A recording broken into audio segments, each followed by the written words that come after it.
सर्व जमलेल्या सीताफळ बागायतदारांना, सगळ्या आपल्या संघाच्या सभासदांना एक सूचना आहेत थोड्याशा आणि सर्वांना नम्र विनंती सुद्धा आहे, की आपले जे काही प्रश्न असतील ते कृपया आपण क्वेशन आन्सर जे असतील ते Q&A खाली तुम्हाला तिथे दिसत असेल तुमच्या स्क्रीनवर.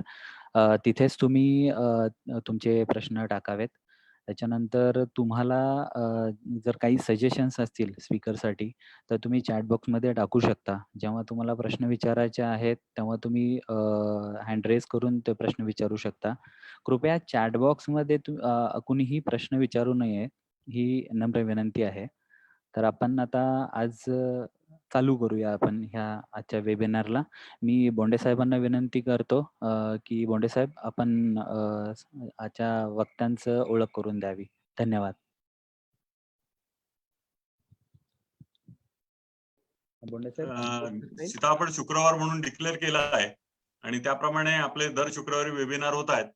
या वेबिनारचे पाहुणे आहेत आपल्याकडे डॉक्टर उज्ज्वल राऊत साहेब, जे डॉक्टर पंजाबराव देशमुख कृषी विद्यापीठामध्ये सहाय्यक प्राध्यापक या पदावर ते काम करत आहेत.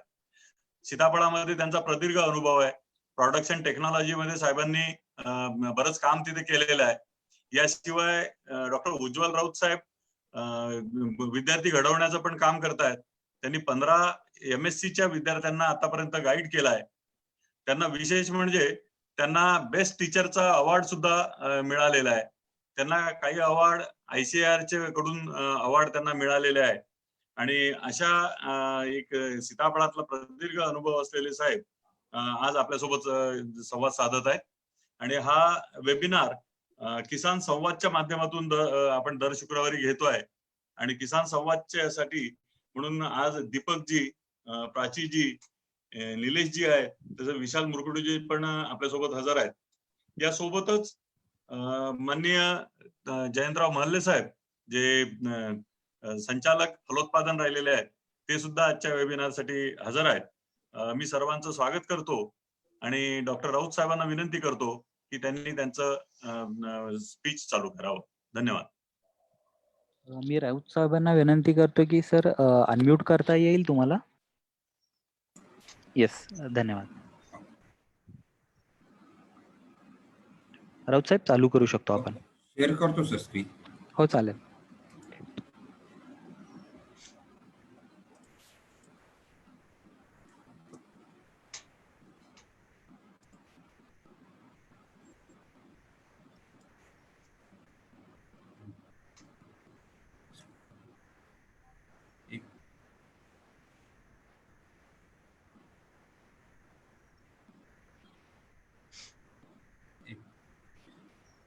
नमस्कार शेतकरी बंधूंनो, आवाज येतो माझा सर? येतोय.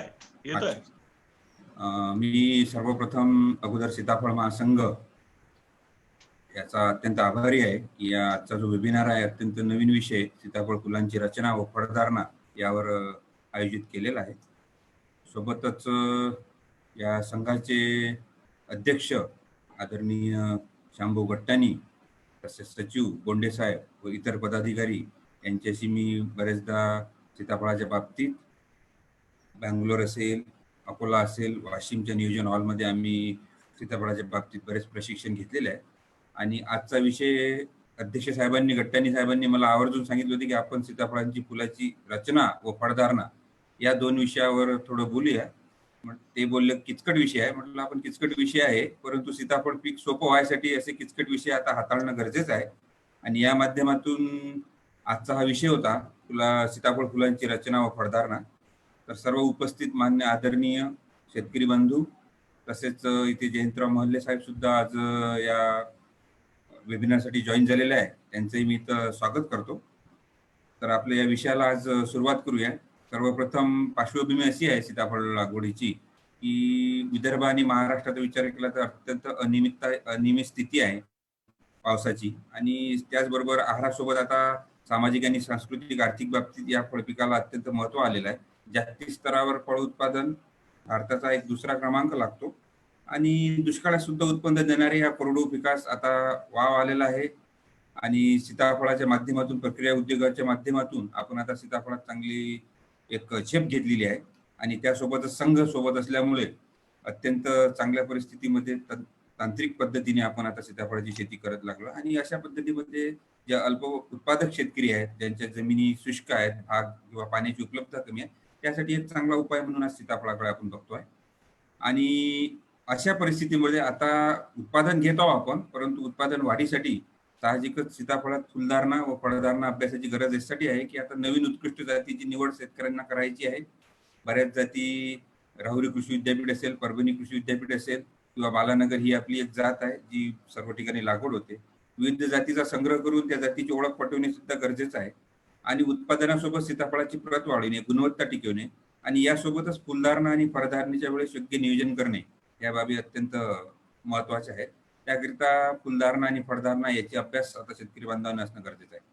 दुसरा महत्वाचा भाग आहे सीताफळ फुलधारणा व फळधारणा अभ्यास केल्यास आपले उद्देश काय साध्य होऊ शकतात.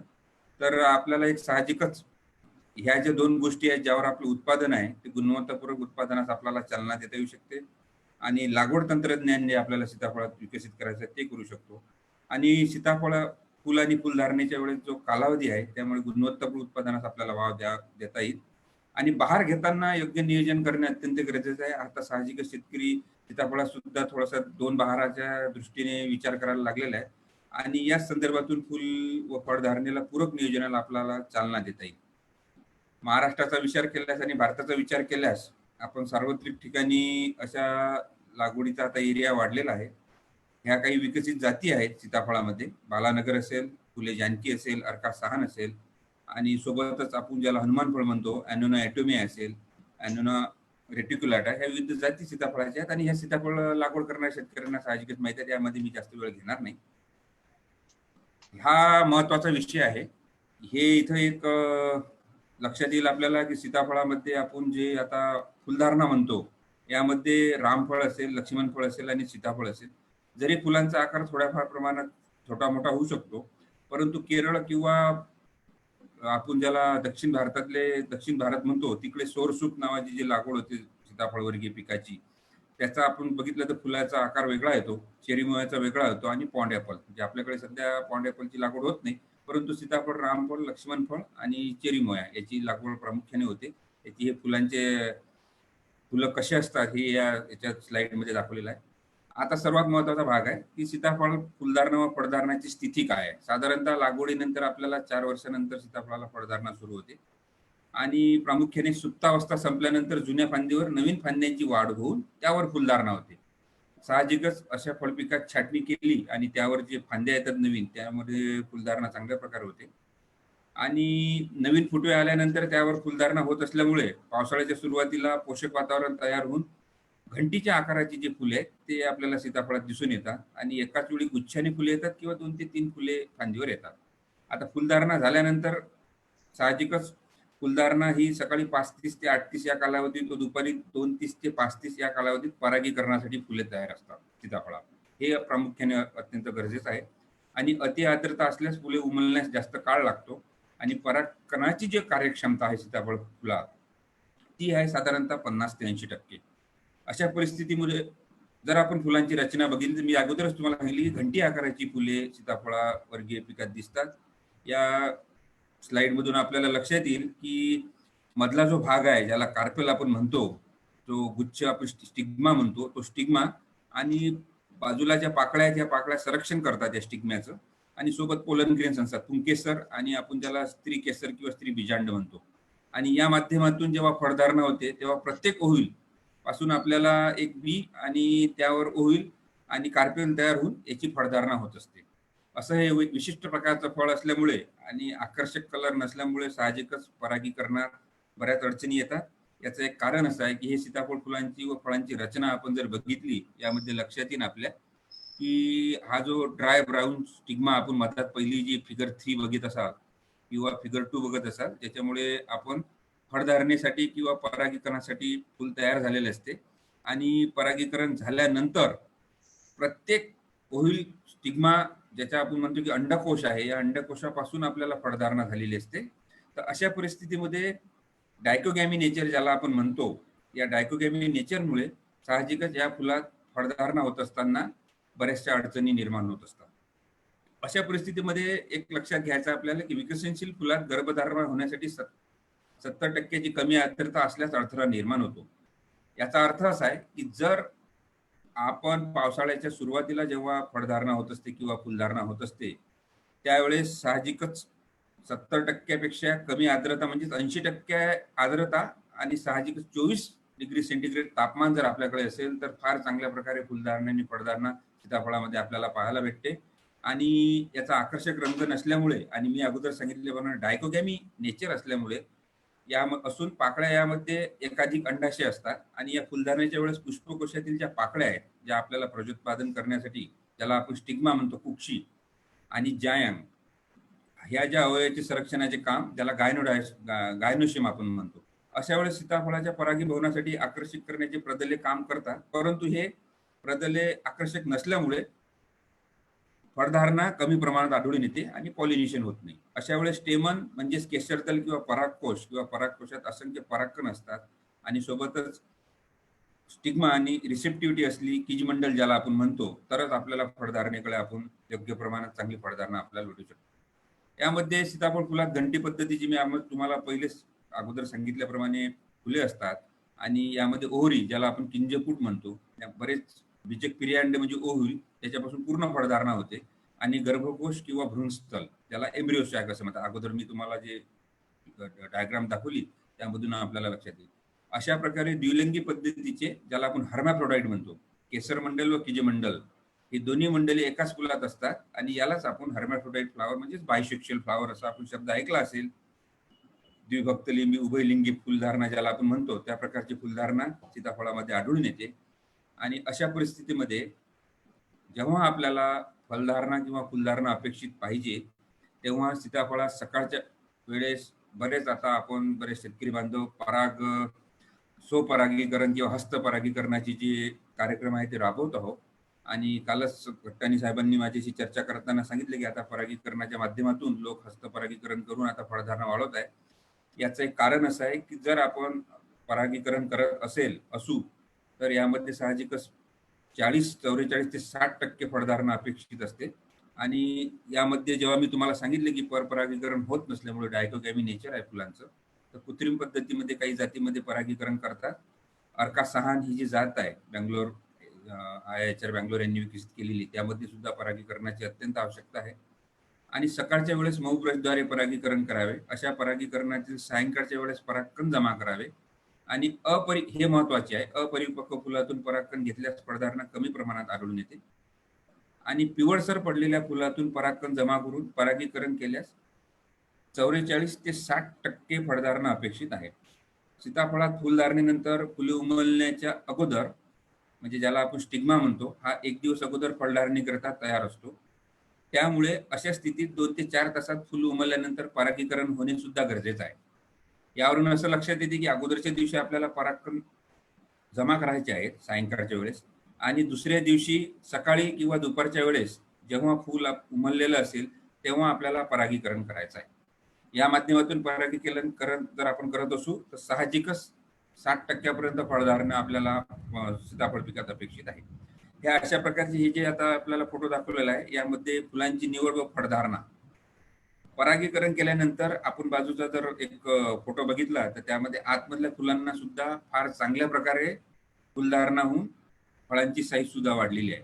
आणि असे पिवळसर पडलेल्या फुलातून परागकण घेणे गरजेचं आहे. यापेक्षा अपरिपक्व फुलातून जर आपण परागकण घेत असू तर काही परागकण सीताफळ फुलात वांझ राहण्याची शक्यता असते आणि नंतर ते पॉलिनेशनसाठी आपल्या कामा येणार नाही. म्हणून आपल्याला पक्व झालेल्या फुलातूनच परागकण घेणं गरजेचं आहे. छाटणी हा एक महत्वाचा भाग आहे. सीताफळ फळपिकात छाटणी आपण एप्रिल मे मध्ये केल्यास जूनच्या पहिल्या आठवड्यात आपल्याला फांदीवर नवीन फुटवे येतात.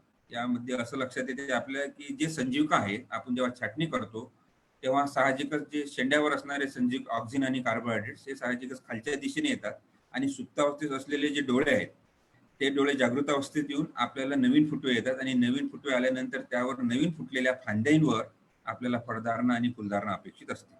अशा परिस्थितीमध्ये एप्रिल मे मध्ये जर आपण फुलधारणा करत असू तर फार चांगला एक छाटणीच्या माध्यमातून आपण फुलधारणा आणि फलधारणेला एक चांगला वाव या माध्यमातून होऊ शकतो.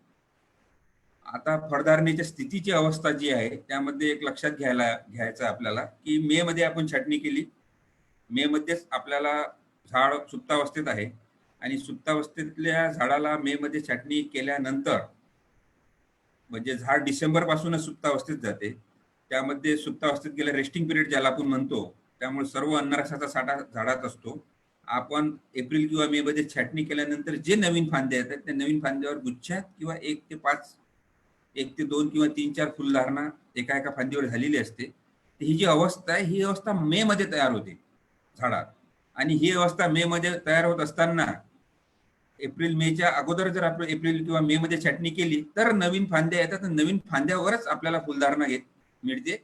ह्या अत्यंत महत्वाची बाब आहे. आणि ही होत असताना ज्या अवस्था घडत असतात त्या अवस्थेमध्ये फुलधारणा कशा प्रकारे होते ते इथे दाखवलेलं आहे की गर्भावस्थेतील डोळे पहिले सुप्तावस्थेत असतात. आपण छाटणी केली किंवा नाही केली तरी अन्नद्रव्याचा साठा सीताफळात भरपूर असतो, त्यामुळे डोळे फुगण्यास सुरुवात होते. फुगलेल्या डोळ्यांची पूर्ण वाढ होते. नंतर गर्भधारणेत डोळे फुटणे सुरू होते आणि फुलधारणेची 50% अवस्था पूर्ण होते. त्यानंतर एक साधारणतः 2-4-8 दिवसात फुलधारणी 70% अवस्था पूर्ण होते. त्यानंतर गर्भधारणेची अवस्था पूर्ण होते आणि प्राथमिक स्तरावर फुल उमलण्यास सुरुवात होते. यानंतर 90% फुले उमलतात आणि परागीकरण होऊन फलधारणा व्हायला सुरुवात होते. अशा परिस्थितीत ह्या सर्व ज्या स्थिती आहेत या स्थितीच्या माध्यमातून जेव्हा सीताफळ फळ पिकामध्ये असा डायकोगॅमी नेचर असल्यामुळे पाकळ्या आकर्षक नसतानाही जर फुलधारणा होत असली तरी फुलधारणा झाल्यानंतर फळधारणेकडे विकास करणारे फुलं जे आहेत त्याच्यात जर तुम्हाला परपरागीकरणाची व्यवस्था उपलब्ध झाली नाही तर मग आपल्याला सीताफळात फुलगड झालेली दिसते किंवा फळगड झालेली दिसते. सीताफळ फुलधारणा स्थिती जी आहे त्यामध्ये आपल्याला एक लक्षात येईल की पहिला फोटो जो आहे आपल्याला लक्षात येईल, त्यामध्ये फुलं आलेले आहे. त्यानंतर फुलातून फळधारणा झाली, कळी उमलली. कळी उमलल्यानंतर साहजिकच पेटल आलेले आहेत. तुम्ही मधातला जर फोटो बघितला आणि त्यानंतर मग कळ्या आपल्या उमलायला लागतात आणि कळ्या उमलल्यानंतर खालचे जे 2 फोटो आहेत त्यामुळे लक्षात येईल आपल्या की जेव्हा कळी उमललेली असेल तेव्हा आपल्याला परागीकरण व्हायला पाहिजे. अशा परिस्थितीमुळे जेव्हा नर पोलर म्हणजे नर फूल आणि मादी फूल या दोन्ही याच्यातली जे स्थिती आहे ही जर सारखी असली, पोलन जर त्या वेळेला मादी फुलावर गेला किंवा त्यावेळेला पॉलिनेशन झालं तरच अशा गोष्टी शक्य होतात. बरेचदा सीताफळात परागकण बांध राहण्याची शक्यता असल्यामुळे मग अशा वेळेस आपल्याला परपरागीकरण हस्तपरागीकरणास चांगला वाव देऊ शकतो आपण. आता एक कमी फळधारणेचा आहे. त्या मागच्याच वेळेस मी हा वेबिनार ऐकला, त्यामध्ये मला एक आदरणीय सुपे साहेबांची एक स्लाइड होती. ती स्लाइड मला इथं थोडी कामात आली की वातावरणातील कारणे त्यांनी दिली होती. उष्ण तापमान आणि कमी आर्द्रता.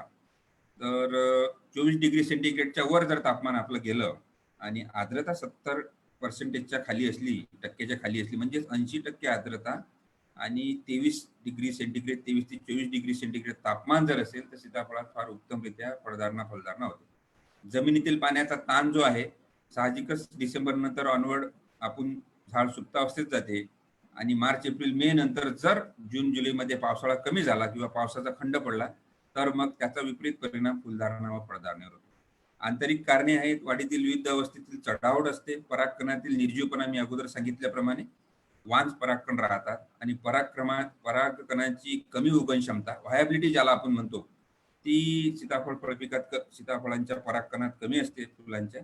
आणि फुलातील नर व मादी यांची वेगवेगळ्या वेळी पक्वता म्हणजेच त्याला आपण डायकोगॅमी नेचर मी अगोदर तुम्हाला सांगितलं ती परिस्थिती असते. अशा परिस्थितीमुळे मग आपल्याला कमी फळधारणा आढळून येते. हा एक मी मागच्या 2-3 दिवसा अगोदर एक रेफरन्स शोधून काढला. त्यामध्ये परागकणातील विविधता जर आपण अभ्यासून घेतली तर पहिल्या टेबलमध्ये आपल्या लक्षात येईल की दुपारच्या वेळेला मिड डेला जरी मादी रिसेप्टिव्ह राहत असेल, तयार असेल फर्टिलायझेशनसाठी, परंतु त्याच टाइमला नर जर आपला नॉन फंक्शनल असेल तर मग आपल्याला परागीकरणात अडथळा येतो.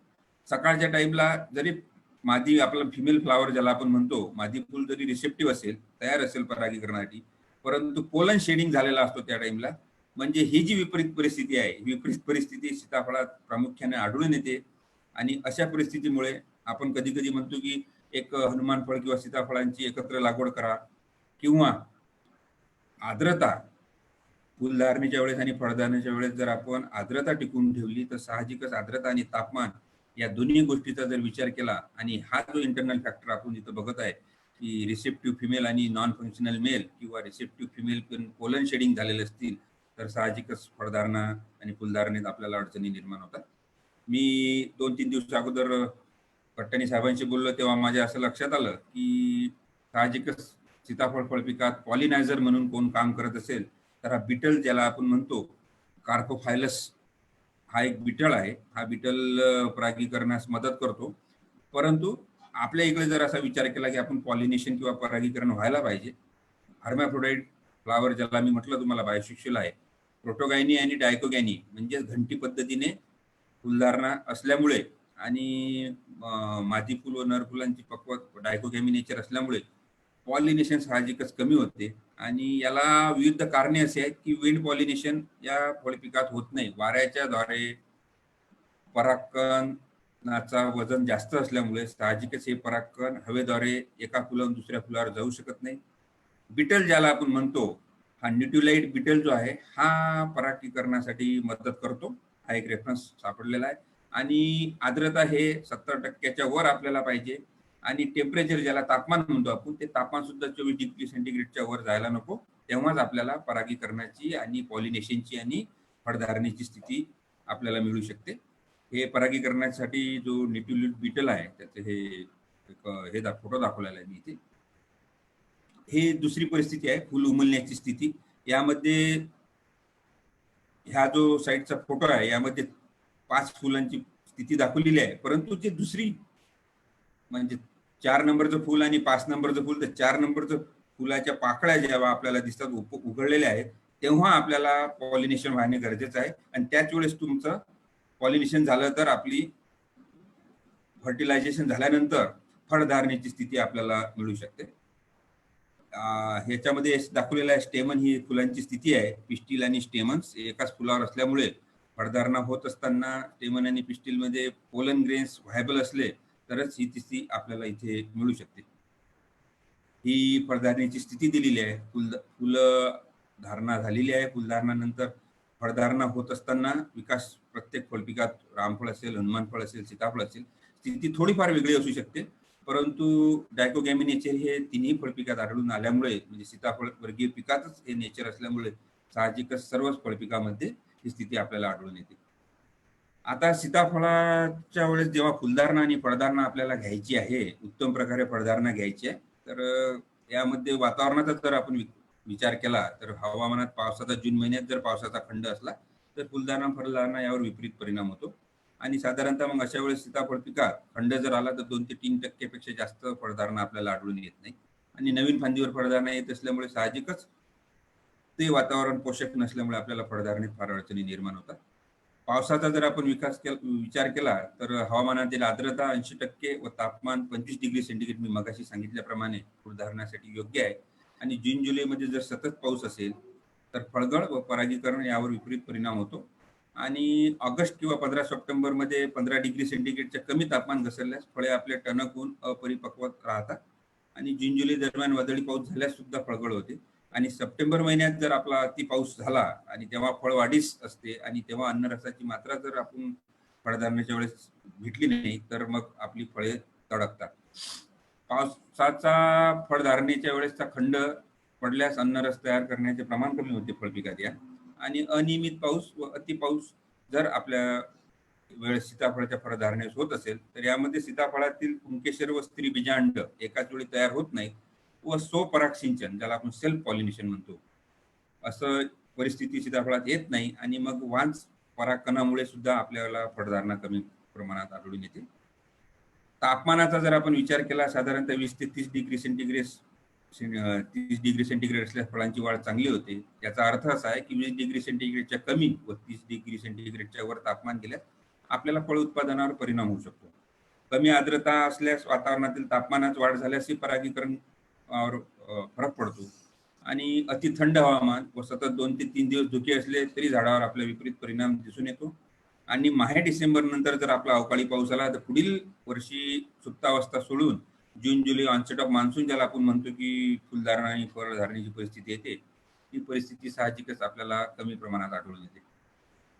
आता कमी फळधारणा होण्याची कारणे मी इथं दिलेली आहेत की सीताफळ फळपिकामध्ये जो झाडामध्ये फलधारणा न होणे हा एक दोष जरी आपण म्हणू, तरीही सीताफळामध्ये फेब्रुवारीपासून ऑगस्ट महिन्यापर्यंत फुलाचा बहार येत असतात, परंतु त्यातील फारच थोड्या फुलामध्ये फलधारणा होते.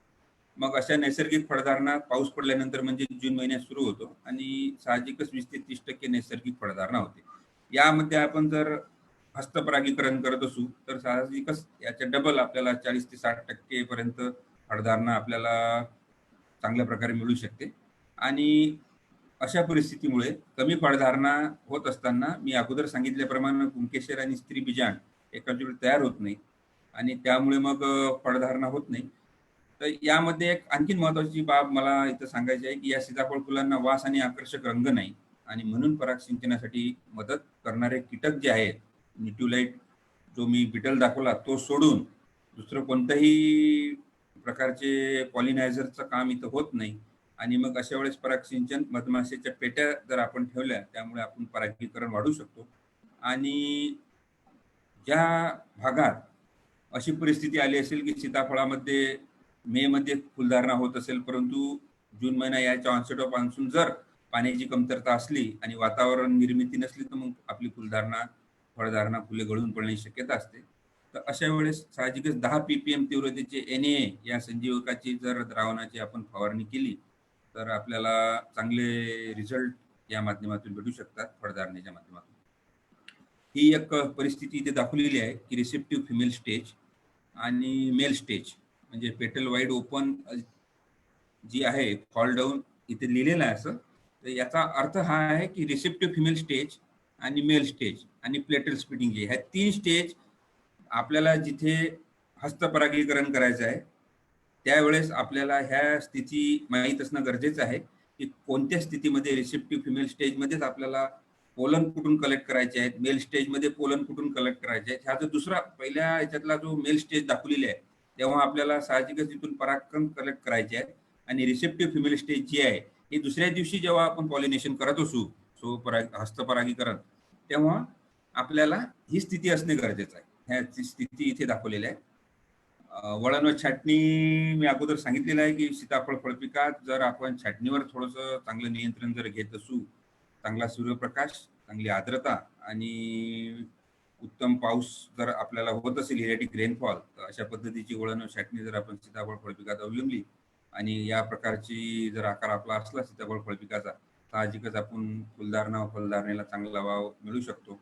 छाटणी करत असताना मे एप्रिलमध्ये जर आपण जास्त प्रमाणात छाटणीवर भर दिला तर याचे चांगले रिझल्ट आपल्याला पाहायला भेटतील. आणि छाटणी करत असताना रोगट फांद्या किंवा पाने, इतर फांद्या, रोगट फळे हेही काढणं अत्यंत गरजेचं आहे. आणि काढणी केलेल्या सीताफळ साहजिकच 3 ते 4 वर्षांनी जर आपल्याला फळे मिळू लागली आणि जून जुलैमध्ये जेव्हा फळे येण्यास सुरुवात होते आणि 5 महिन्याचा जो कालावधी आपण ऑक्टोबर सप्टेंबरपर्यंत त्याची हार्वेस्टिंग करतो, तर असे फळे आपण देठासहित तोडावी आणि तोडलेल्या फळांची जी आपण काढणी करतो त्यापासून मिळणारं उत्पादन जे आहे ते उत्पादन साहजिकच 6 ते 7 वर्ष वयाच्या झाडाला आपण 50 ते 60 फळाच्या वर न घेणे सुद्धा गरजेचं आहे. कारण की सध्या गुणवत्तापूर्ण फळांची मागणी आहे आणि 250 ते 300 ग्रामच्या वर जर फळधारणा आपली होत असेल आणि परागीकरणाच्या माध्यमातून हस्तपरागीकरणाच्या माध्यमातून जर आपण उत्पादन घेत असू तर साहजिकच झाडाला आपल्याला एक उत्पादनक्षम सीताफळ बाग आपण निर्मिती करू शकतो. बरेचदा असे लक्षात आलेले आहे की आता शेतकरी बांधव 2 बहारामध्ये सुद्धा दुबार छाटणी सीताफळ फळपिकात करत आहेत. तर पहिली छाटणी ही पाणी सुरू करण्यापूर्वी 15 ते 20 दिवस अगोदर आपण करतो आणि उन्हाळी बहाराची पाणी जानेवारी ते मे मध्ये सुरू करण्यात येते आणि जून महिन्याच्या 25 ते 27 नंतर फळे असताना दुसरी छाटणी करतो. झाडांना 8 ते 10 दिवसात पालवी येते आणि त्यातून नवीन फुलांची निर्मिती होते. अशा परिस्थितीमुळे आपल्याला नोव्हेंबर डिसेंबरमध्ये जे IHR बँगलोरमध्ये आपण अर्कासान या जातीमध्ये जी आपल्याला हस्त पॉलिनेशन किंवा परागीकरण करायचं हस्तपरागीकरण ती स्थिती इथे निर्माण होऊ शकते आणि यामुळे असे फळं आपल्याला नोव्हेंबर डिसेंबरमध्ये काढणीस तयार होतात. परंतु मग इथे थोडंसं परत आपल्याला परागीकरणावर आणि फुलधारणेवर आणि फळधारणेवर एक चांगलं नियोजन करणं गरजेचं आहे. आणि फळे साधारण सुपारीच्या आकाराची झाल्यानंतर फळाची विरळणी करणे सुद्धा आता इथे गरजेचे असते. कारण की आपण हँड पॉलिनेशन जर आपण करत असू तर 60% आपल्याला फळधारणा मिळू शकते फुलांपासून. तर अशा परिस्थितीमुळे एक योग्य नियोजन आणि विरळणी जर करू तर अशा परिस्थितीत आपण एक चांगलं उत्पादन या माध्यमातून घेऊ शकतो. तर धन्यवाद. शेतकरी बांधवांनी आपले काही प्रश्न असतील सीताफळाच्या बाबतीत, फुलदारण्याच्या बाबतीत, तर साहजिकच आपण यावर चर्चा करू. राऊत साहेब, धन्यवाद. आपल्याला स्टॉप शेअर करता येईल स्क्रीन? ओके. आपण आता एक छोटंसं आहे ना पोल घेऊया, जो तुमच्या Stop share. संदर्भातच आहे, म्हणजे फळधारणेच्या या तुमच्या विषयाच्या संदर्भातच आहे. हो सर. तो आता मी लॉन्च एक करतोय. मिनिट. Stop share. वर एक आहे मिनिट. तुमच्या सगळं डोक्यावर असेल. हो त्या हो आहे हं. आहे. तर सर्वांना विनंती आहे, की तुमच्या समोर आता एक पोल दिसतोय. तो त्याच्यामध्ये काही प्रश्न 4 प्रश्न आहेत आणि त्याचे ऑप्शन्स आहेत. तर सर्वांनी वोट द्यावं, म्हणजे ही विनंती आहे. तोपर्यंत राऊत साहेब, तुम्हाला एक विनंती आहे, की खाली हो तुम्हाला सर. Q&A दिसतंय खाली हो हो हो. स्क्रीनवर. तर दिसते. तिथे तुम्ही ओपन केलं तर तुम्हाला ते आपल्या सगळ्या शेतकरी बांधवांनी प्रश्न टाकलेले आहेत त्यांना जे ओपन पडतायत करतो. ते. ओपन आणि करतो. जर का ते प्रेझेंटेशनमधून जे काही कव्हर झाले असतील ते तुम्ही स्किप करू हो शकता. हो तुम्ही हो ठरवा हो. ते.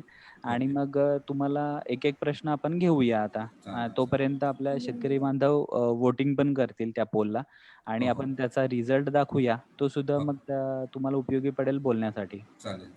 ओके. Yes sir. धन्यवाद. आपण मग धन्यवाद. प्रश्न चालू करूया. तुम्हाला हो दिसतोय आता हो पहिला प्रश्न तिथे? दिसतो. हां. यामध्ये शेतकरी बांधव आहे, त्यांनी प्रश्न विचारलेला आहे, मार्केटमध्ये सर्वात जास्त चालणारी सीताफळाची जात कोणती? साहजिकच सध्या मार्केटमध्ये सीताफळाची चालणारी जात म्हणजे बालानगर ही एक अग्रगण्य जात आहे. आणि याचं कारण असं आहे की जो आकार आणि जी फळधारणा जून जुलैमध्ये अपेक्षित फळधारणा आपल्याला जी पाहिजे ती या फळपिकात चांगली आहे. TSS चांगला आहे. फक्त एक स्टोरेबिलिटीचा जर विचार आपण केला तर त्यामध्ये प्रक्रिया उद्योगाला सुद्धा ही जात अत्यंत उपयुक्त आहे आणि बालानगर ही एक जात शेतकरी बांधवांनी लागवड करायला पाहिजे. पण त्यासोबतच फुले जानकी जे राहुरी कृषी विद्यापीठानं जी एक फुले पुरंदर जी परभणी कृषी विद्यापीठाने यांनी काढलेली जात ही सुद्धा एक उत्तम पर्याय आपल्याला या तिन्ही जातीच्या माध्यमातून मिळू शकतो. दुसरा प्रश्न विचारलेला आहे की कृत्रिम परागीकरण कसे करता येईल. तर हे मी अगोदरच आपल्याला स्लाइडमध्ये सांगितलेलं आहे की अगोदरच्या दिवशी स्थिती बघायची आहे आणि पिवळसर फुलांपासून परागकण घ्यायचे आहे आणि दुसऱ्या दिवशी आपल्याला हस्तपरागीकरण करायचं आहे. त्यामुळे पोलन घेत असताना मेल फुलातून जे परागकण घ्यायचे आहे त्याची काळजी घेणे, ब्रशद्वारे मऊ शीटवर ठेवणे आणि एक वेट पेपर ज्याला आपण म्हणतो संपूर्ण ओला न करता, म्हणजे व्हायबिलिटी राहिली पाहिजे परागकणांची आणि दुसऱ्या दिवशी आपण पॉलिनेशन करू शकतो. फुल धम्याची अवस्था कोणती फुल धारणेच्या वेळेस कोणती फवारणी करावी. तर मी अगोदर याने या द्रावणाची जी हे सांगितलेली आहे आणि जिब्रेलिक ऍसिड 20 ppm जर आपण फवारणी करत असू त्याचे सुद्धा एक चांगला पर्याय आपल्याला या माध्यमातून मिळू शकतो. सीताफळ फळझाडांची वाढ लवकर करण्यासाठी काय करावं. तर ग्राफ्टेड किंवा आपण बियाण्याच्या माध्यमातून जर लागवड केली असेल रोपांची तर त्याची वाढ साहजिकच चांगल्या प्रकारे आढळून येते. परंतु ग्राफ्टेड कलम जर आपली असेल आणि कलमच्या माध्यमातून डिसेंबर नंतर जे पानझळ होते तेव्हा कलमांची जर आपण योग्य निगा राखली आणि उन्हाळ्यात या कलमांना जर आपण संरक्षण दिलं तर साहजिकच 1-2 वर्ष आपल्याला या कलमांची उन्हाळ्यात काळजी घेणे गरजेचं आहे. ऑनसेट ऑफ मान्सून याला नवीन पालवी येते, नवीन फुटवे येतात. तर असं विशेष काही दुसरी असं आपल्याला जर वाटत खताचं नियोजन असेल, सेंद्रिय खतांचा साठा जर आपण चांगल्या प्रकारे वापरला तर साहजिकच झाडांची वाढ आपल्याला चांगल्या प्रकारे आढळून येईल. प्रश्न बघतो सरांनी. नांदेड जिल्ह्यातील आहे. प्रश्न आहे, महाराष्ट्रातील सर्वोत्तम सीताफळाची जात कोणती? त्यामध्ये फळ उत्पादन, रेट या सर्व दृष्टीने विचार करता कोणती योग्य असेल? महाराष्ट्रात मी अगोदर दाखवल्याप्रमाणे स्लाइडमध्ये आपल्याला राहुरी कृषी विद्यापीठाने ज्या जाती विकसित केल्या आहेत त्या जाती आणि बालानगर ह्या ज्या जाती आहेत ह्या जाती विद्यापीठाच्या माध्यमातून सुद्धा शिफारस केलेल्या आहेत. ह्या जाती योग्य आहेत आणि साहजिकच आता संपूर्ण मार्केटचा आणि बाजारपेठेचा आपण विचार केला तर इतर फळ पिकांसारखं डाळिंबात जसे 7 ग्रेड आहेत, आपण ज्याला म्हणतो सुपर असेल, किंग असेल, क्वीन असेल, सीताफळात 3 ग्रेड आहे, A, B आणि C अशा प्रकारची फळधारणा. सोलापूर आणि सांगलीच्या बाजारपेठेत जर आपण गेलो तर या फळ पिकांच्या याच्या 3 ग्रेडमध्ये याची विक्री होते. तर आपण जर थिनिंग करत असाल आणि योग्य प्रमाणात फळे जर आपण झाडावर ठेवत असाल वयोमर्यादेनुसार झाडाच्या, तर साहजिकच 200, 300, 400 ग्राम पर्यंत आपल्याला फळधारणा मिळू शकते.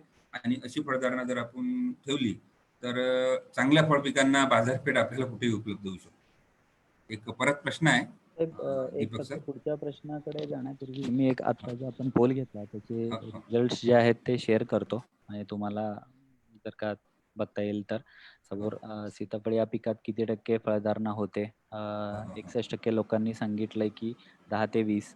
हो, हो. त्या तुम्हाला उत्तरं दिसतायत तिथे समोर. हो, हो, हो. दिसतंय सर. स्लाइड करून तुम्ही बघू शकता.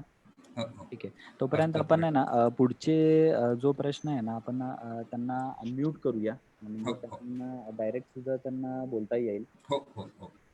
तोपर्यंत तुम्ही पोलचे रिझल्ट बघू शकता.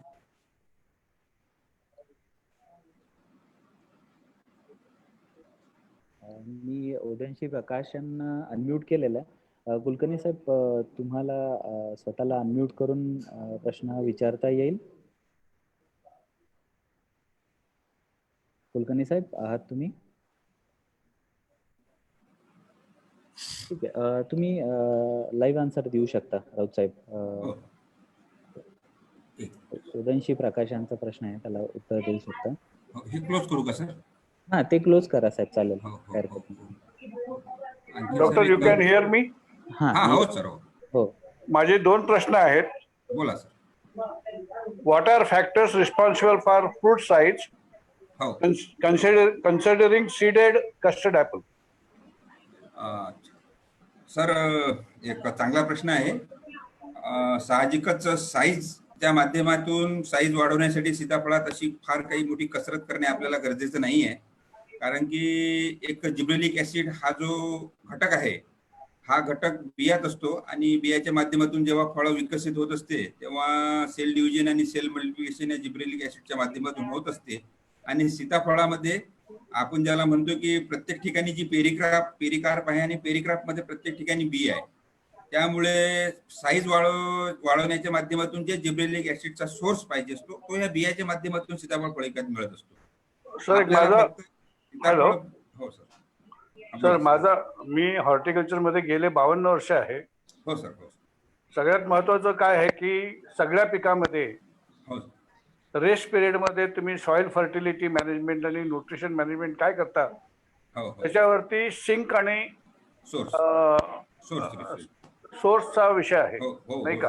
हो. आणि तुम्ही जर पाहिलं तर सीताफळामध्ये पोस्ट हार्वेस्ट नंतर काही कामं करत नाहीत. हो. हो. काहीच नाही करत. बरोबर आहे. त्यामुळं there are two stress, abiotic stress आणि बायोटिक. बायोटिक नाही, abiotic stress because of the high temperature. हो सर. आणि सगळे पानगळ खाली होत असल्यामुळे फोटोसिंथेसिस होत नाही. नाही. तर आता आम्ही जसं द्राक्षात आणि डाळिंबात काम करतो हो. तसं आम्ही सीताफळवाल्यांना हेही म्हणतो की तुमचा जर जमिनीमध्ये ओलावा टिकायचा असेल हो. हो. तर तुमचा रेस्ट पिरियड हो सर. मध्ये पानं गळायला नाही पाहिजेत खरे. पण फोटोसिंथेसिस नसेल, फोटोसिंथेसिस नसेल तर स्टोरेज कसं होणार? बरोबर आहे. पण तर major work has to be done during storage post harvest. Resting पिरियडच्या नंतर म्हणजे पोस्ट हार्वेस्टला. आणि दुसरा हो बोला सर. आपण एक दुसरा अजून एक आहे NMK तिकडे अजून एक क्वेश्चन आलेले तिथे वाढतायत तिकडे आपण ते पण घेऊया. ठीक आहे. मग रेज हँड वाल्यांचे प्रश्न घेऊया. तुम्ही भास्कर यांचा घेताय प्रश्न? एक मिनिट सर. भास्करांचं इथे दिलेलं आहे का सर? हो. तुम्ही क्वेश्चन आन्सर्सवर परत एकदा क्लिक करा. हो. हो. भास्कर पडूळ जालना का सर? हा नाही भास्कर NMK आणि बालानगर मध्ये. हो. यामध्ये काय फरक आहे?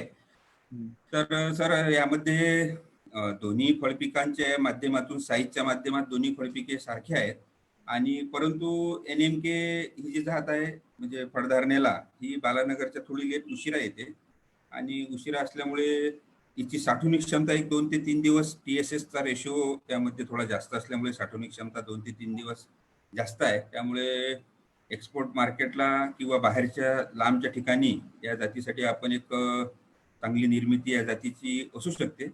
परंतु सीताफळात बालानगर ही जी जात आहे हिची सुद्धा उत्पादन क्षमता जास्त आहे आणि दोन्ही जाती पैकी जर आपण विचार केला तर या सीताफळाच्या बालानगरमध्ये TSHचा रेशिओ हा जास्त असल्यामुळे एक शेतकरी किंवा आवड ज्याला आपण म्हणतो कंझ्युमर प्रिफरन्स हा डिपेंड आहे प्रत्येक याच्यावर. परंतु गोड आपण ज्याला म्हणतो किंवा गोड फळ, तर ही सीताफळाला जी चव आहे ती TSS मुळे आहे. आणि NMK1 मध्ये स्टोरेबिलिटी जी आहे ती थोडी TSSचा रेशिओ कमी असल्या कारणाने आणि फळधारणा दोन्ही फळपिकांची आकर्षक आहे. परंतु हा एक त्या माध्यमातून एक छोटासा फरक आहे. ठीक आहे. आपण राऊत साहेब आपल्या जे विषयाशी संबंधित आहेत असेच प्रश्न घेऊया. हो हो ठीक आहे. पुढचा घेताय प्रश्न? हो, एक आपण आता हे PDF सर मी तुम्हाला शेअर करतो. काही शेतकरी बांधवांनी ही PDF मागितलेली आहे. माझी एक विनंती आहे सर्वांनाच सांगायचं आहे की हा आत्ताचा वेबिनार FB ला सुद्धा लाईव्ह आहे, फेसबुकला, आणि आपण आपलं याचं रेकॉर्डिंग सुद्धा युट्यूबला टाकणार आहोत आणि संघाच्या ग्रुपवर टाकणार आहोत आपण रेकॉर्डिंग. ठीक आहे. याच्यात सर 60% फळधारणा होत असेल तर हस्तपरागी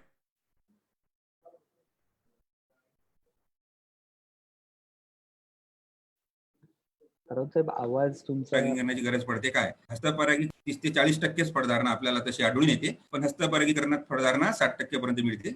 त्यांच्या ऐकण्यात कदाचित हे झालं असेल, आपण हे झाला हाऊ गोल्डन व्हेरायटी, तोच प्रश्न आहे परत. सीताफळावर आता कोणती फवारणी करावी सध्या परिस्थितीमध्ये शेतकरी बांधवांनी प्रश्न विचारलेला आहे. त्यांच्या इकडे फुलं धरलेली असतील आणि फळधारणा फळगळ होत असेल तर मी अगोदर सांगितल्याप्रमाणे NAI द्रावणाची जर फवारणी केली किंवा आपण ज्याला विद्राव्य घटक म्हणतो अशा फर्टिलायझरची जर आपण आता फवारणी सीताफळ फळपिकावर केली तर एक चांगला फळधारणा आपल्याला मिळू शकते.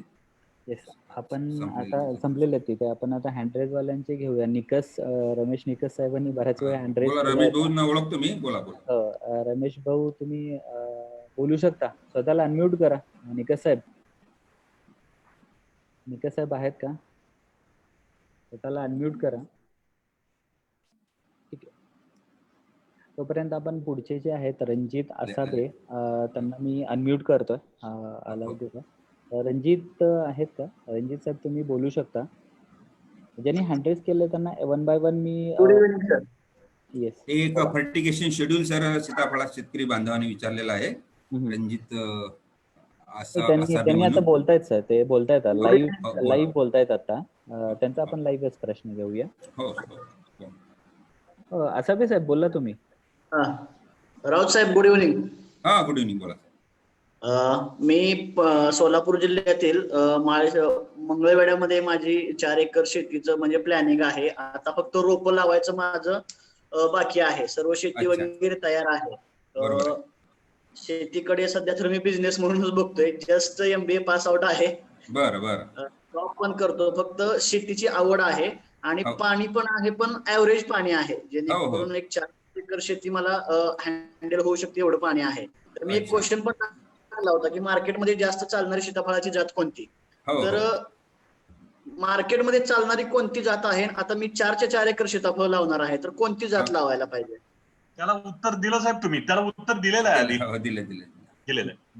त्याला राहुरी कृषी विद्यापीठाच्या ज्या 2 जाती आहेत आणि ही बालानगर जात, ह्या तिन्ही जाती साहेब आपल्या या तुमचा जो भाग आहे आणि जो प्रदेश आहे, म्हणजे जो सांगितलेला तुमचा जो भाग आहे, त्या भागात ह्या जाती फार उत्तम चांगल्या प्रकारे येतात. आपण निकस साहेबांचा प्रश्न घेऊ. निकस साहेब बोला तुम्ही. हा राऊत साहेब बोला साहेब. हॅलो. बोला.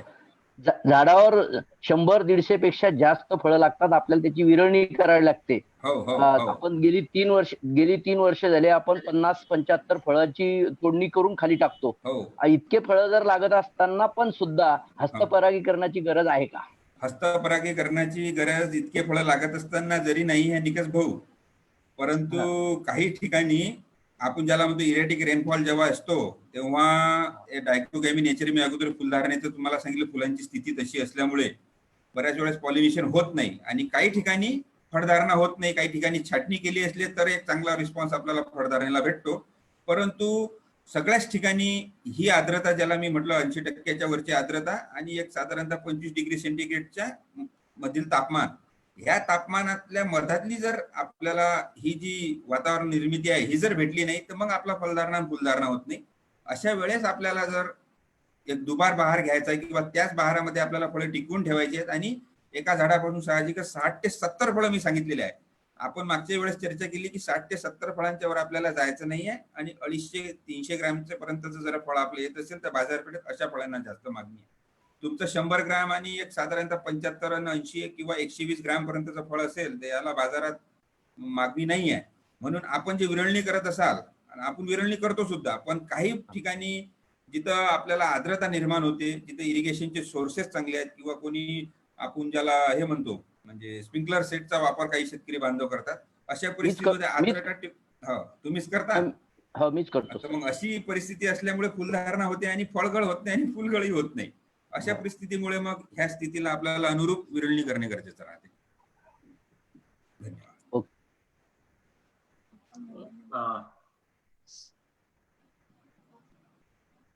राऊत साहेब, निकष सरांशीच एक हे असलेला प्रश्न होता. बोला सर.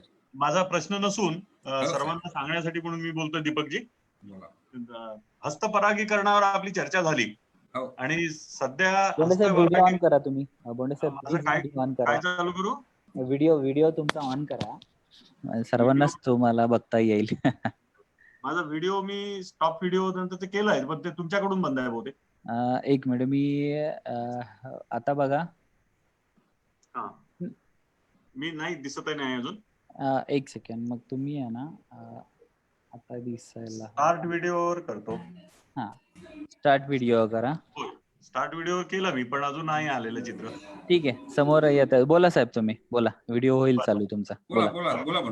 तर हस्तपरागीकरणावर राऊत साहेबांनी फार सुंदर माहिती दिली आणि बऱ्याच लोकांच्या त्याविषयीच्या शंका आहेत. तर आपण सीताफळ महासंघामार्फत हस्तपरागीकरणावर एक व्हॉट्सअपचा ग्रुप आपण स्थापन केलेला आहे आणि तिथे अत्यंत सुंदर मार्गदर्शन तिथे होत आहे. तर यासाठी आपल्याला काय करायला लागेल, तर सीताफळ महासंघाचं पहिलं सदस्य झालं पाहिजे. त्यासाठी 2100 रुपये भरून सदस्य व्हावं. माझा फोन नंबर मी चॅटबॉक्स मध्ये तिकडे दिलेला आहे. प्रश्नाचं एका उत्तर देताना Q&A मध्ये प्रश्नाचं उत्तर देताना माझा मी फोन नंबर दिलेला आहे. पुन्हा एकदा फोन नंबर सांगतो. आपण सदस्य कसं नंबर शेअर करणार आहोत तुमचा, सर्वात शेवटी नंबर शेअर करणार आहोत. तर त्यावर आपण 2100 रुपये भरून जर सीताफळ महासंघाचे सदस्य झाले तर तो एक स्वतंत्र आपण त्याचा व्हॉट्सअपचा ग्रुप केला आणि त्याच्यामध्ये प्रत्येक गोष्ट आपण तिथे शिकवतो आहे. मुंदळाजी म्हणून एक हे आहे, तरुण आपला शेतकरी आहे आणि एक चांगले लोक तिथे एकत्र येऊन आपण याचं प्रशिक्षणच देतो आहे ते व्हॉट्सअपच्या ग्रुप मधून. म्हणून कृपया सीताफळ महासंघाचे सदस्य आपण व्हा आणि त्यानंतर आपल्याला हे करता येईल. राऊत साहेब, आजच्या विषयाशी धरून प्रश्न फक्त पहा, कारण आपण प्रत्येक वेळेला सेशन वेगवेगळ्या विषयासाठी प्रत्येक वेळेला सेशन घेतोय. हो. आता ते काही जणांनी सर त्या नोट्स वगैरे मागितलेल्या आहेत, ते आपल्याला दीपकजींच्या माध्यमातून पाठवता येतील. ठीक, धन्यवाद. जडे साहेबांनी हात वर केला होता. तर जडे साहेब, तुम्हाला मी अलाउ टू टॉक केलेलं आहे, तुम्ही बोलू शकता. बोला जडे साहेब. जडे साहेब, तुम्ही बोलू शकता. ठीक आहे, आपण तोपर्यंत जे पुढचे आहेत संजय. जडे साहेब बोला. जडे साहेब बोला. त्यांचा म्यूट होत आहे आय थिंक. हॅलो, बोला. राव साहेब नमस्कार. नमस्कार जडे साहेब, नमस्कार. बोला. माझे 2 प्रश्न तुमच्या विषयाचे निगडीत असे होते. बोला. बाहेर स्पेस आवाज येत नाही जडे साहेब, नेटवर्क इश्यू आहे, येत नाही. टेम्परेचरच्या बऱ्याचशा आहे. तुम्हाला कळलाय प्रश्न साहेब, राऊत साहेब? टेम्परेचरच्या बाबतीत काहीतरी विचारला सर, पण आवाज नाही येत आहे क्लिअर त्यांचा. मला पण येत नाहीये. प्रश्न घ्या दीपक तोपर्यंत. दुसरा. येस, पुढचा घेऊ. हॅलो. हा बोला साहेब. हॅलो. जडे साहेबांचा मी प्रश्न सांगतो. त्यांनी काहीतरी लिहिलं होतं चॅट बॉक्स मध्ये. You mean to say custard apple is climate sensitive. You have not explained role of moisture and nutrients and pollination and fruit setting. असं त्यांनी चॅट बॉक्स मध्ये टाकलेलं आहे. आपण आर्द्रता आणि पावसाची जे टेम्परेचर आहे त्याच्याशी आपण एक फलधारणा आणि फुलधारणेचे एक रिलेशन लावलं होतं. या सीताफळाच्या फळधारणा आणि फुलधारणेच्या संबंधित. आणि मॉइश्चरचा जो इफेक्ट त्यांनी सांगितला आहे साहेब, तर साहजिकच डिसेंबर नंतर असे हे फळपीक जरी सुप्तावस्थेत जात असलं तरी आपण यावर्षी एक मागच्या वेळेस एक आपण 750 शेतकऱ्यांची हजेरी असताना एक सीताफळ काढणीनंतर करावयाची बागेतली कामे त्यावर आपण जेव्हा एक म्हणजे प्रेझेंटेशन झालं होतं त्यावेळेस मी सांगितलं होतं की बाग सुप्तावस्थेत जायच्या अगोदर बागेला आपल्याला निंबोळी ढेप आणि थोडे सेंद्रिय खतांचा साठा देणं गरजेचं आहे, जेणेकरून पूर्ण ओलावा टिकून राहील. आणि जसा जसा मॉइश्चर लेवल कमी होईल आपला तसं तसं झाड रेस्टिंग पिरियडला जाणार. आणि ऑनसेट ऑफ मान्सून जेव्हा आपल्याला या झाडांची ताण सुटतो, रेस्टिंग पिरियड संपतो आणि जागृतावस्था निर्माण होते, त्यावेळेस झाडाला आपल्याला खतं द्यायचे आहेत. साहजिकच काही शेतकरी बांधव पाणी कमी असल्यामुळे उन्हाळ्यात पाणी देत नाही, परंतु मग ओलावा टिकून जर राहिला नाही तर असे झाडं मरण्याची स्थिती जास्त आढळते. आणि अशा स्थितीच्या वेळेस आपल्याला झाडात मॉइश्चर जर करायचं तर आच्छादन आपण सांगितलं होतं की बा एक एप्रिल मे मध्ये जर आपण एक आच्छादन करू शकलो तर आच्छादनाच्या माध्यमातून फक्त मॉइश्चर आपल्याला मेंटेन ठेवायचं आहे, परंतु झाडाची सुप्तावस्था मोडायला नको. झाड सुप्तावस्थेच राहायला हवं, परंतु जो ड्रायनेस पाहिजे असतो तो या वेळेस आपल्याला ज्याला जमिनीतली जी आर्द्रता असते आणि जमिनीतला ओलावा टिकून ठेवून आपल्याला झाडाला सुप्तावस्थेत ठेवायचा आहे. तर या माध्यमातून आपण एक तो कोणाला जर आपल्याला लागत असेल माहिती तर ती आपण शेअर करू शकतो. येस, पुढचे जे आहेत प्रशांत खर्चे, तुम्हाला अनम्यूट केलेलं आहे, तुम्ही विचारू शकता तुमचा प्रश्न. प्रशांत खर्चे साहेब. संजय क्षीरसागर साहेब, तुम्ही दोघांपैकी कोणीही बोलू शकता. हॅलो हॅलो हॅलो बोला साहेब. हा सर, ते सीताफळांच्या खोडाला खोड उलटत आहे, म्हणजे त्याला मी गेरू देतो दरवर्षी, गेरू आणि थोडं ते बोर्डो मिक्स करून टाकतो, त्याला लावतो त्याला, पण तरी पण ते उलटत आहे आणि नंतर मग झाड वाळून जाते पूर्ण ते उरलं की काही दिवसांनी. याच्या अगोदर झाडावर काही लावलं होतं का साहेब? मी टरबूज घेतले होते त्याच्या खाली, तिसऱ्या वर्षी टरबूज घेतले होते प्रत्येक झाडाच्या इथे मल्चिंग पेपर टाकून. नाही, मागच्या वेळेसचा आमचा असा अनुभव आहे, काही विदर्भात आणि पश्चिम विदर्भातल्या शेतकरी बांधवांचाही तो हे होता विषय की पिट्या ढकून जो आहे, पिट्या ढकून याला कंट्रोल करण्यासाठी बऱ्याच शेतकरी बांधवांनी ग्रीसचा वापर डायरेक्ट खोडावर केला होता. नाही नाही नाही नाही, मी केलं नव्हतं सर, ते तसं नाही केलं ना. तर अशा परिस्थितीमुळे खोडसळ किंवा आपण ज्याला म्हणतो इन्फेक्शन जे होऊ शकते ते झालं असेल. परंतु जर आता आपल्या याच्यात जर अशी परिस्थिती असेल तर माझा मी नंबर सांगतो, आपण पहिले एक त्याचे फोटो मला पाठवा आणि त्यावर आपल्याला नियोजन करता येईल बोर्ड ऑफ फेस्ट. तुमचा नंबर आहे सर माझ्याकडे, मी ते जळगाव जामोदला तुम्हाला अटेंड केलेला आहे तुमचा सेमिनार. बरोबर आहे. मला थोडं ऍड करायचं होतं याच्यामध्ये. हो बोला साहेब. साहेब, अत्यंत अशास्त्रीय काम आपण करतात आणि प्रश्न विचारतात की बोर्डो मिश्रणामध्ये कुठलंही औषध काही मिसळायचं नसते आणि गेरू हा कुठेच रेकमेंड केलेला नाही, त्याच्यामुळे शास्त्रीय आधारावर चालताना त्याप्रमाणे चालावं पुढं. बरोबर. पुढे ठीक आहे. पुढे अजून एक क्षीरसागर म्हणून आहेत, त्यांना पण केलं होतं. आशिष सोलंकी साहेब, तुम्हाला मी अनम्यूट केलेलं आहे. आशिष सोलंकी साहेब, महादेव साहेब बोला साहेब. तुम्हाला स्वतःला अनम्यूट करून बोलावं लागेल. तुम्हाला आशिष सोलंकी साहेब बोला, महादेव साहेब बोला. महादेव साहेब, तुमचा आवाज ऐकू येतोय आम्हाला, बोला. हॅलो. हा बोला. हा सर, आता सीताफळामध्ये कळी अवस्था आहे, तर फवारणीमध्ये काय फवारा हे सविस्तर सांगा आता चांगली होण्यासाठी. आता सध्या सीताफळामध्ये जी फुलधारणा आपली सुरू असेल अशा परिस्थितीमध्ये आपल्याला या संजीवकाच्या द्रावणाची जर आपण फवारणी केली तर साहजिकच फळगळ आणि फुलगळाची जी मात्रा आहे ती आपली कमी होऊ शकते. जर आपल्याकडे एनए नसेल तर जी फळधारणा झाली असेल आणि फुलाच्या माध्यमात फुले कमी असतील आणि फळ विकास होत असेल तर मग आपण जिब्रेलिक ऍसिड ज्याला आपण म्हणतो, जिब्रेलिक द्रावण 0.5 ग्राम 10 लिटर पंपात टाकून जर आपण याची फवारणी केली तर याचे रिझल्ट सुद्धा चांगले आहेत आणि फळांचा आकार जो आहे तो आकार आपला चांगल्या प्रकारे याच्यात मिळू शकतो. परंतु फळे जर आपली संख्या कमी असेल तर फक्त आपण फुलधारणा फळगळ जर होत असेल तरच आपण फवारणी करा, अन्यथा फवारणी फुलगळ होत नसेल तर मग फवारणी करण्याची गरज नाही. पुढचे संजय म्हणून आहे क्षीरसागर, त्यांनी काय सगळं हे केलं नाही, महादेवांचं झालं. आशिष सोलंकी साहेब तुम्ही अनम्यूट करून बोलू शकता. हिंदी वाले हैं, हिंदी हिंदी हिंदी। आशीष सोलंकी साहब हिंदी। आपका कोई प्रश्न है तो पूछ सकते हैं। सर नमस्कार, आवाज आ रही? हाँ जी, आवाज आ रही है, बोलिए सर। सर मैं छत्तीसगढ़ दुर्ग से बोल रहा था। हाँ बोलिए।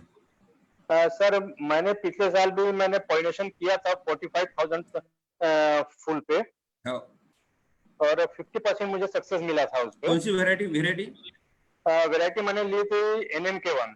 अच्छा, हाँ बोलिए। इस साल भी अभी मौसम हमारा अभी स्टार्टिंग में बहुत अच्छा क्लाउडी वेदर आया था, तो नेचुरल सेट हो रहा था। नेचुरल हो गया होगा। हाँ, लेकिन 3 दिन से अभी पानी नहीं गिरने से सारी सेटिंग ड्रॉप हो गई हमारी। बराबर है, टेम्परेचर बढ़ गया अभी। टेम्परेचर बढ़ गया है। तो मेरा प्रश्न ये था कि यदि हम ये इस तरीके के दिन नेचुरल सेटिंग होती है या हम पॉलिनेशन से सेट करते हैं, उसके बाद हमें क्या कोई ऐसा कोई स्प्रे ओवर करना चाहिए जिससे वो फॉल ड्रॉप ना हो, या ऐसा कुछ कर सकते हैं? वो मैंने इसीलिए वो NA जो बोला है, अगर आपका फुल ड्रॉप हो रहा है तो आपको NA की स्प्रे करना है। गए साल महाराष्ट्र में पहले बारिश जोर से आई, बाद में बारिश रुक गई, पूरे फूल नीचे गिर गए, और बाद में फिर से बारिश आ गई। ऑनसेट ऑफ मानसून जितना एनर्जी था प्लांट में, कार्बोहाइड्रेट और ऑक्सीजन का रेशियो था, जिसमें C3N2 रेशियो जो रहता है, उससे आपको फूल आता है। और वो फूल की स्थिति जो है वो ब्रांच में होने के कारण गए साल सीताफल में फूल जलने के बाद में, यानी आप ऐसा बोलिए कि 60% फार्मर्स के यहाँ से पूरे फूल जल गए थे। हमारे विनय जी बोथरा भी उसमें थे। तो फिर से स्थिति आ गई, फिर से फूल आ गए। सिर्फ अपना जो आने का फल आने का जो सीजन है वो थोड़ा 1 महीना ज्यादा हो गया। अगर आपके फूल झड़ते होंगे, अगर इस स्थिति में अभी टेम्परेचर बढ़ने से, या फिर आप अभी बोल रहे रेनफॉल नहीं है, तो आपको NA का स्प्रे करना है। अदरवाइज जो फूल आ रहे होंगे और नेचुरल पॉलिनेशन हो रहा होगा तो फिर आपको करने की जरूरत नहीं। हमारे यहाँ प्रॉब्लम है सर कि हमारे यहाँ नेचुरल फ्लावर सेट नहीं होता है। अच्छा, तो फिर आपको स्प्रे करना है फिर? हाँ। तो जरा उसका शेड्यूल बता पाएंगे, क्या क्या हम इस पे कब करेंगे करके? कुछ नहीं, NA का जो स्प्रे बताया है। और सर मैं मराठी कहना तो मैं समझ नहीं पाता, एक बार रिपीट करेंगे सर? NAA जो मैंने बोला है प्रेजेंटेशन में अभी, नैप्थेलिक एसिटिक एसिड जी, ये अगर आप स्प्रे करेंगे तो भी होगा, या फिर प्लानोफिक्स नाम के जो ये है, यानी जो समझता हूँ सर उसको। हाँ, प्लानोफिक्स। तो 8 ml अगर आप 10 लीटर में लेते हैं, अगर उसका स्प्रे लेते हैं तो भी आपका फ्रूट ड्रॉप कम होता है। उसमें भी कुछ कितने दिन पे उसको रिपीट करना है कि नहीं करना है? 15 दिन की इसमें 2 ही स्प्रे लेना है सर। 15 दिन पे मतलब हर 15 दिन पे स्प्रे ले लें अपन? नहीं, एक अभी लेना है तो 15 दिन बाद लेना है, बस 2 स्प्रे। जी सर जी। और कोई फंगीसाइड उसके साथ में मिलाना है कि नहीं, फंगीसाइड नहीं मिलाना है। आपके पोलन्स जो है वो उसमें ये हो जाएगा, आपको फंगीसाइड नहीं मिलाना। अच्छी बात है सर जी, धन्यवाद। रामराव साहेब, तुम्ही स्वतःला अनम्यूट करून बोलता? 7:30 वाजलेत। हो, एक प्रश्न घेऊया आणि थांबूया मग। ठीक आहे, चालेल। आपण आता शांभूंना बोलायचं असेल, मल्ले साहेबांना बोलायचं असेल। शांभू अजून नाही दिसत आहेत मला। शांभू 2 दिसतात मला, एक श्याम आणि एक शांभू दिसत आहेत। एक शांभू बघा, प्रमोट टू पॅनलिस्ट करूनच आता बघावं लागेल त्यांना। होय, अध्यक्ष आहेत सीताफळ महासंघाचे बोलतील। हो, शांभू तुम्हाला मी हे केलेलं आहे, प्रमोट टू पॅनलिस्ट केलेलं आहे। तेच शांभू आहेत का बघूया, नाहीतर त्यांना परत तिकडे अटेंडिंग मध्ये टाकूया। दीपकराव शांभूला गायब नका करू। नाही, अजिबात नाही।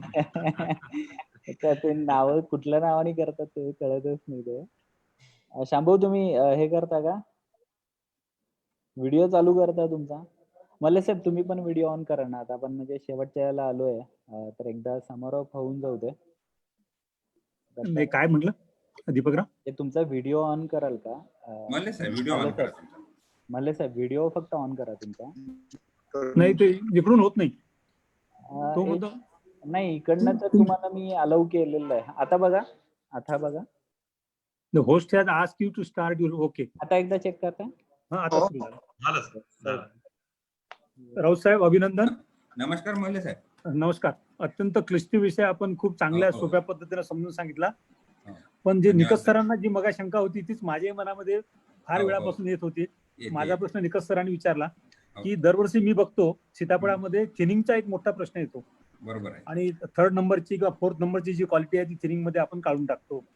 एवढे आणि साधारणतः 60 ते 70% लोक थिनिंग करतात. मग एवढ्या मोठ्या प्रमाणात जर थिनिंग आपण करत असू तर दुसरीकडे आपण पॉलिनेशनचा विषय दोन्ही असे कॉन्ट्राडिक्टरी वाटतात. अजून निकष सरांची शंका होती ती मला आहे. तर तो आता तो विषय बाजूला ठेवू आपण. नाही सर, मला तो एक मिनिट द्या मला. तुमच्याशी तोच विषय बोला. ऍक्च्युली सर, परागीकरणाची जी स्थिती आहे ती राहुरी विद्यापीठातल्या ज्या जाती असतील किंवा बालानगर ही जात असेल, या जातीमध्ये परागीकरणाची फारशी आपल्याला गरज नाही आहे हस्तपरागीकरणाची. कारण की याच्यात जे वातावरण पाहिजे, ऑनसेट ऑफ मान्सून, मोसमी वारे जेव्हा वाहू लागतात आपण ज्याला म्हणतो, तेव्हा आपल्याकडे फुलधारणा आणि फळधारणा होते. आणि ते जे वातावरण पाहिजे असते, मी अगोदर सांगितलं ना, आर्द्रता आणि तापमानातला फरक, 24 डिग्री सेंटीग्रेड तापमान आणि आर्द्रता, ही आपल्याला बालानगरमध्ये भेटते. परंतु परागीकरणाची स्थिती जी आहे, जी नोव्हेंबर डिसेंबरला जी फळधारणा आपल्याला घ्यायची आहे, ही परिस्थिती आलेली आहे सर अर्का सहान या जातीतून. अर्का सहान ही जी जात IIHR बँगलोरवाल्यांनी रिलीज केली, या जातीत परागीकरण, हस्तपरागीकरण केल्याशिवाय फळधारणा होत नाही. आणि आपल्याकडे जर आपण मार्च एप्रिल मध्ये त्याच्यात फुलधारणा आणि फ्लावरिंग आणि फ्रूट सेटिंग होतो, अशा परिस्थितीत आपल्याकडचं जे तापमान आहे ते 45 ते 40 डिग्री पर्यंत, 40 ते 45 डिग्री पर्यंत जाते. अशा परिस्थितीमध्ये त्या जाती आपल्याकडे लागवड केल्या नाही. पण ज्यांनी आपल्याकडे अर्का सहान या जातीची लागवड केलेली असेल, त्या शेतकरी बांधवांना यावर जास्त भर देणं गरजेचं आहे. परंतु सर, आता जिथे अशी परिस्थिती असेल की आता पश्चिम महाराष्ट्र असेल, मराठवाडा असेल, विदर्भ असेल, काही परिस्थिती निरूप जर आपण हा ईस्टर्न विदर्भ झोन जर घेतला, अशा परिस्थितीत जिथे आर्द्रता आहे आणि पाणी इरेटिक रेनफॉल चांगला आहे, त्या ठिकाणी आपल्याला परागीकरणाचा, हस्तपरागीकरणाचा विषय जास्त काही फारसा असा आपल्याला कठीण म्हणजे करून घ्यायचा नाहीये. परंतु जिथं फ्रूट सेट नाही, जिथं हलक्या जमिनीत लागवड केल्यानंतर एखाद्या वेळेस अन्नद्रव्याची मात्रा कमी पडत असेल, थर्ड रेस्टिंग पिरियडला राहिल्यानंतर आपण ज्याला म्हणतो की ओलावा टिकून राहिला नाही, आणि अशा वेळेस C3N2 जो रेशो आहे आपला, कर्ब आणि नत्राचं प्रमाण, ज्याला आपण फ्रूट बट डिफरन्शिएशन म्हणतो, ते जर येत नसेल आणि ती आल्यानंतर मग कमी फळधारणा झाल्यानंतर जर आपले फुलं परत गळत असतील, तर मग आपल्याला परागीकरण करणे गरजेचं. सर, एक जोडून फक्त प्रश्न विचारतो, कारण वेळ कमी आहे, मला माहिती आहे वेळ कमी आहे म्हणून. नगरमध्ये लोक इंटरक्रॉपिंग घेऊन, साधारणतः उन्हाळ्यामध्ये कव्हर क्रॉप घेऊन बाजरा, ज्वारी, एक मिनिट सर, सीझन प्रीपोन करायला करतायत. तर तसंच आपल्याला प्रीपोन करणं विदर्भ कंडिशन मध्ये, म्हणजे अकोला कंडिशन मध्ये शक्य आहे का? नंबर 1. नाही, एक मिनिट. आणि नंबर 2, जर आपल्याला 2 बहाराचं प्लॅनिंग विदर्भ कंडिशन मध्ये करायचं असेल तर हे करणं शक्य आहे का? या 2 बाबतीत थोडं गाईड करा. तशी परिस्थिती सर, आपल्याला विदर्भातला जर टेम्परेचर आणि तापमानाचा विचार केला तर ती जी फलधारणा आपल्याला पाहिजे ती नोव्हेंबर डिसेंबर मध्ये, ती परिस्थिती सर पश्चिम महाराष्ट्रात साहजिकपणे शक्य होऊ शकते. परंतु विदर्भातल्या या तापमानात सर अत्यंत जिकरीचं जर नियोजन आपण केलं तरच अशी परिस्थिती आपण विदर्भाच्या या म्हणजे परिसरात करू शकतो. ईस्टर्न विदर्भ झोन जर सोडला आणि नागपूर, अमरावती आणि अकोला, काही प्रमाणात बुलढाणा, अशा ठिकाणी या प्रायोगिक तत्वावर जर आपण आज सुरुवातीला करतो म्हटलं तरी त्या गोष्टी शक्य नाहीत. कारण की आपल्याकडे सर हा जो रेनफॉल आहे 700 mm चा रेनफॉल, आणि या रेनफॉल मध्ये जून जुलै म्हणजे मार्च, आपला हा जो जून जुलैचा बहार आपण म्हणतो मृगबहार, हाच आपल्याकडे योग्य आहे. आणि याच बहारासाठी आपल्याला पुढच्या भविष्याच्या दृष्टीनं काळजी घेणं गरजेचं आहे. ठीक आहे, ओके. बोंडे साहेब, तुम्ही व्हिडिओ ऑन करताय तुमचा? बोंडे साहेब, शंभूंशी झालं बोलणं, त्यांनी कनेक्ट करायचा प्रयत्न करतायत, तर आपण समारोप करायला हरकत नाहीये. हो सर, डिसेबल्ड इट म्हटलंय, माझा व्हिडिओ तुमच्याकडून म्हणतायत. आता बघा, स्टार्ट माय व्हिडिओ. हा, कॅनॉट म्हणतायत. नाही, दिसताय तुम्ही, आम्हाला सगळ्यांना दिसताय. आता आलोय. राऊत साहेब, तुम्ही व्हिडिओ तुमचा दिसत नाही. राऊत साहेब, आवाज येतोय? आम्हाला दिसतायत राऊत साहेब. दिसतायत तुम्हाला? मग मलाच नाही दिसत आहे. ठीक आहे, ओके, चालेल. समारोप करूया. हो चालेल. हो, बोंडे साहेब, समारोप करा. सर, आजच्या वेबिनारसाठी माननीय डॉक्टर राऊत साहेबांनी अत्यंत चांगली माहिती दिली. खरं तर हा विषय त्याचा क्लिष्ट होता, आणि आपण जेवढे वेबिनार घेतोय ते सर्व वेबिनारसाठी एक विशिष्ट विषय देतोय. म्हणून प्रेक्षकांना, शेतकऱ्यांना विनंती आहे की त्या संबंधित विषयाशी त्यांनी प्रश्न विचारावे. दुसरं सीताफळ महासंघाचा हे महाराष्ट्र राज्याचं आपलं संघटन आहे आणि याच्यासाठी म्हणून आपण आजीवन सदस्य झालेत तर आपल्याला व्हॉट्सअपच्या ग्रुपवर सामील केल्या जाईल. जो आजचा आर्टिफिशियल याचा फर्टिलायझरचा किंवा याचा प्रश्न होता तर तो सुद्धा आपल्याला त्याच्यासाठी स्वतंत्र आपण एक ग्रुप तयार केलेला आहे. आपले शेतकरीच त्यामध्ये चांगलं मार्गदर्शन करतायत. म्हणून आपल्या सर्वांना विनंती राहील की 2100 रुपये आजीवन सभासदाची फी हे करून आपण याचे सदस्य व्हावे. मी आजच्या वेबिनारसाठी हजर राहिलेले माननीय डॉक्टर राऊत साहेब, माननीय जयंतराव महल्ले साहेब, आमच्या सीताफळ महासंघाचे अध्यक्ष काही कारणास्तव ते हजर नाही होऊ शकले, शांभाऊ गट्टानीजी, इदाते साहेब मला मधल्या याच्यामध्ये दिसले, तर मुंडे साहेब पण होते, आमचे जडे साहेब होते, विशेषतः कुलकर्णी साहेब होते. तसेच शेतकऱ्यांनी सुद्धा भरपूर शेतकऱ्यांनी याला चांगला प्रतिसाद दिला. त्याबद्दल मी सर्वांचे आभार मानतो. आणि सर्वात महत्वाचे आभार म्हणजे हा वेबिनार किसान संवादच्या माध्यमातून होत आहे त्यासाठी दिपकजींनी पुढाकार घेतला. त्यासोबतच त्यांची पूर्ण टीम यामध्ये सामील होती. त्यांचे सुद्धा मी आभार मानतो आणि आजचा आपला वेबिनार संपला असं जाहीर करतो. दर शुक्रवारी आपण वेगळा विषय घेऊन वेबिनार घेतोय. त्याआधी आपण सीताफळ महासंघाचे जर आधी आजीवन सभासद झालेत तर आपल्याला हे सर्व गोष्टी पाहता येतील. धन्यवाद सर्वांचे.